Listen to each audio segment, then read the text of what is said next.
Tuhan Yesus Kristus, kami saat ini berdoa dan memohon kasih karunia-Mu untuk hadir di tengah kami.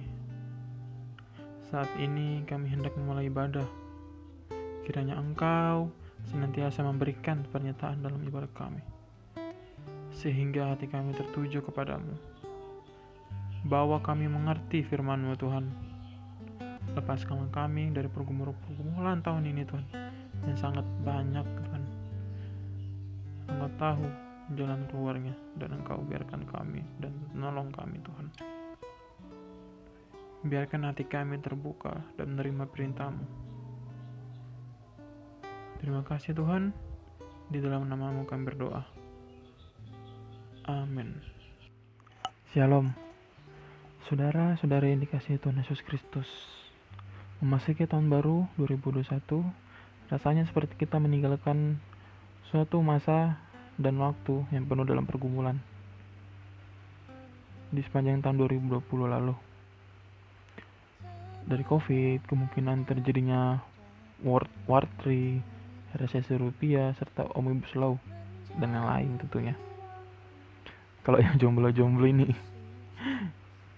masalah bisa mencari pacar ya. Namun, sebagai umat Tuhan, kita perlu adanya pengharapan.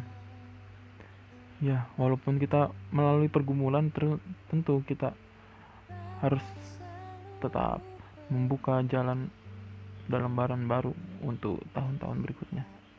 Masa kita mau diem-diem aja sih? Nggak ada usaha buat tahun yang lebih bagus gitu, buat pengharapan toh enggak tuh. Kita juga harus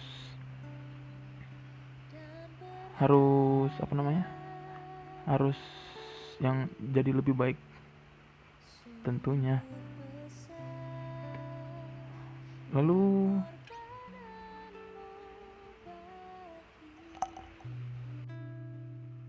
apa sih yang kita harus lakukan sebagai umatnya?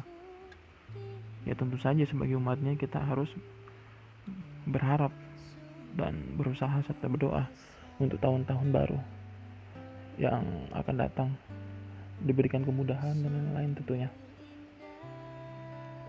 Bagaimana sih caranya? Ya, nah,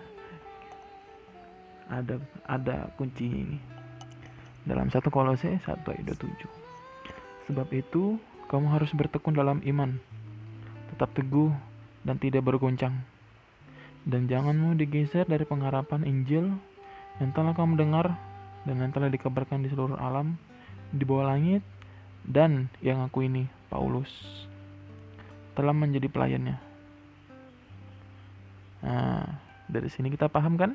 Atau ada yang belum paham?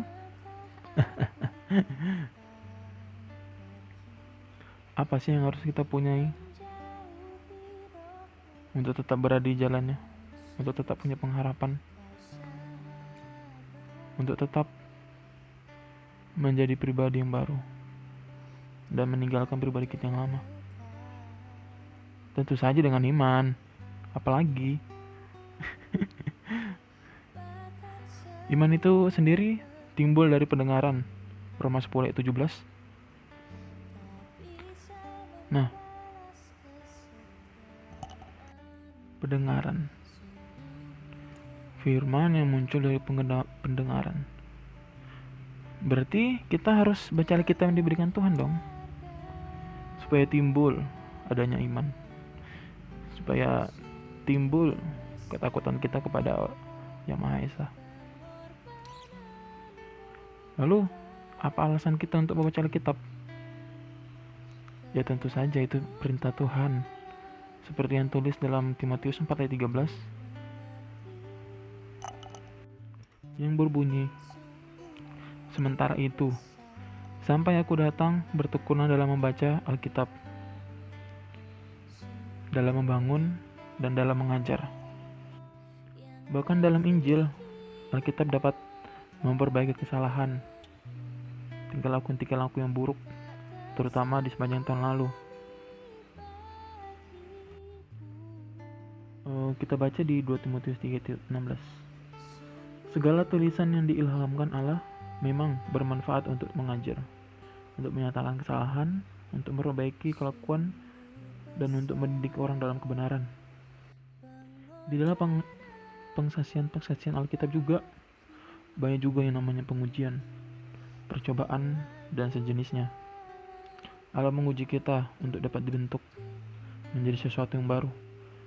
Dari sesuatu yang jelek dapat menjadi sesuatu yang bagus, dipermak. Lalu gimana sih caranya? Ya tentu saja tetap teguh dan jangan mau digeser dari pengharapan Injil. Tetap teguh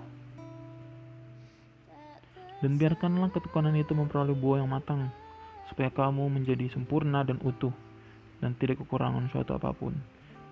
Yakobus 1 ayat 2-4. Di sepanjang tahun lalu tentu saja kita mengalami banyak sekali pergumulan, penderitaan, kesengsaraan, penyakit, kehendak sembuh, krisis ekonomi, kehilangan pekerjaan, konflik rumah tangga, putus sama pacarnya, dan lain-lain. Dalam hal ini kita hanya perlu mengingat 1 Yakobus 1 ayat 2-4. Tetap teguh dan tidak berguncang. Supaya apa? Supaya jangan ada yang goyah imannya karena kesusahan. Kamu sendiri tahu bahwa kita ditentukan untuk itu. 1 Tesalonika ayat 3, pasal 3 ayat 3. Di 1 Tesalonika 3 ayat 8, sekarang kami hidup kembali. Asal saja kamu berdiri teguh di dalam Tuhan. Ujilah dalam dirimu sendiri, apakah kamu tetap tegak di dalam iman. Selidikilah dirimu, apakah kamu tidak yakin akan dirimu bahwa Kristus Yesus ada di dalam diri kamu. Sebab jika tidak demikian, kamu tidak tahan uji. Terdapat di 2 Korintus 3 ayat 5. 13 ayat 5. Dengan demikian kita tahu dong, menyambut tahun baru ini kita harus lakukan apa? Ya, tetap bertekun dalam iman. Tetap teguh dan tidak berguncang apapun yang menjadi sebuah pergumulan dari saudara-saudari sekalian. Berpegang pada tangan Tuhan dan janji-janji Tuhan. Sebab janji Tuhan tidak pernah gagal.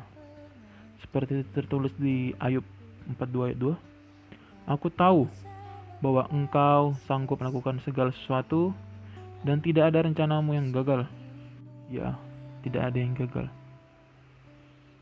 Dengan firman ini kita tahu kita harus apa, bukan? Jangan sekali-sekali mau digeser. Jangan sekali-sekali Anda ragu, karena kita ada hadiah menunggu di sana, di surga. Amin. Percayalah, Tuhan pasti akan datang. Waktunya gak lama lagi kok. Tetap berteguh dalam Tuhan. Oke? Terima kasih untuk waktunya. Kita akan membawakan doa penutup. Tuhan Yesus Kristus, terima kasih atas penyertaan yang Kau berikan, sehingga kami dapat menyelesaikan ibadah sesuai dengan kehendak yang Kau rencanakan. Sekarang kami hendak mengakhiri ibadah ini, Tuhan. Dan semoga saat kami selesai melaksanakan ibadah, segala pergumulan yang ada pada kami masing-masing dapat selesai. Engkau yang membantu kami, Tuhan. Engkau yang memulihkan kami. Di tahun baru, Tuhan, tahun baru 2021, Engkau buka lembaran baru bagi kami dan meninggalkan lembaran rusak tahun ini, Tuhan. Engkau yang menyelamatkan kami. Engkau berkati kami agar kami selamat, Tuhan. Terangkan hati kami agar selalu rindu untuk beribadah menyembah-Mu. Terima kasih, Tuhan. Dalam nama-Mu kami memuji dan menyembah Engkau. Haleluya. Amin. Dia mengerti, Dia peduli persoalan yang sedang terjadi. Dia mengerti, Dia peduli persoalan yang kita alami. Namun satu yang dia minta, agar kita percaya sampai mukjizat menjadi nyata.